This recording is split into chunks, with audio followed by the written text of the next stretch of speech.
you disappear a couple of times, I think 2 or 3 times, to Europe in the 60s. Why did you eventually make the decision to escape to Europe and make London your home? How did it fuel your creativity? How did it influence it? Well, the last proper job I had was here in New York, working with Harvey Kurtzman on a magazine called Help at that point. Harvey, after Matt, had done several. Harvey was my mentor, master, friend, everything. I learned everything from Harvey, I think. But Help, of course, failed, like so many of our projects do. And I wanted to get out of New York, because I'd found, as saying Holly, as we drove into New York, how New York made me crazy. Because number one, you wake up in the morning and you're on a Roman galley, and the drummer is beating the rhythm of the day, and you start rowing. And I said, wait, I want to walk at a different pace now. And you're in Ben-Hur again. And also the other thing about New York was I felt there was no world outside of it. It's so introspective, so focused on being the center of the universe, that beyond the rivers is but desert land. So in a sense, I wanted to get out.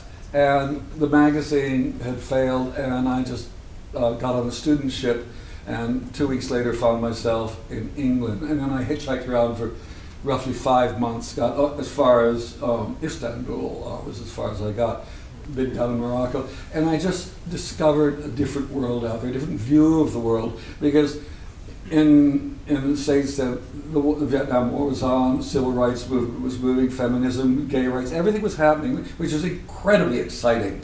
But at the same time, that war just hung over everything, and I just felt I had grown up believing in truth, justice, and the American way. I was a naive young American, and it was all falling apart.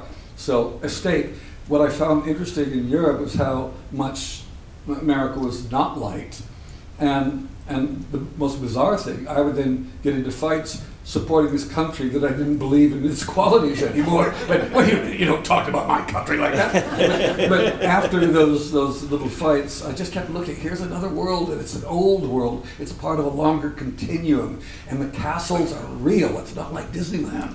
And I really was fascinated with that, and the fact that you have so many mixed cultures, languages in this very small space. So I came back eventually and lived in Harvey and Adele's attic for a few months, then made my way to LA and met an English girl who wanted to come back to England, and we went back and went to England in '67 and never looked back.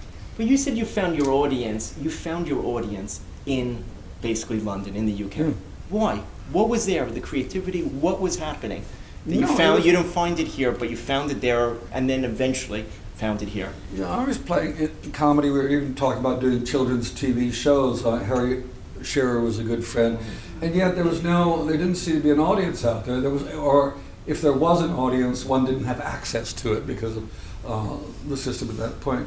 And being in New York was a great place because Ealing comedies were very popular. The Goon Show even made its way over here, and so I'd become a real Anglophile as far as comedy and I suppose culture.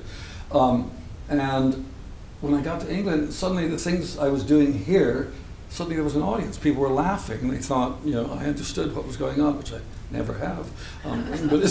But it was really weird. I just felt at home there, and then things very quickly became developed into a rather lucky combination, because I was working in magazines as I had here in New York, and more wanted to get out of it. And John Cleese had been in Help magazine. We did things called fumetti, and they're basically just like a comic strip, only with live action people in it. People speak with balloons, which are the fumetto, the little bubble of smoke.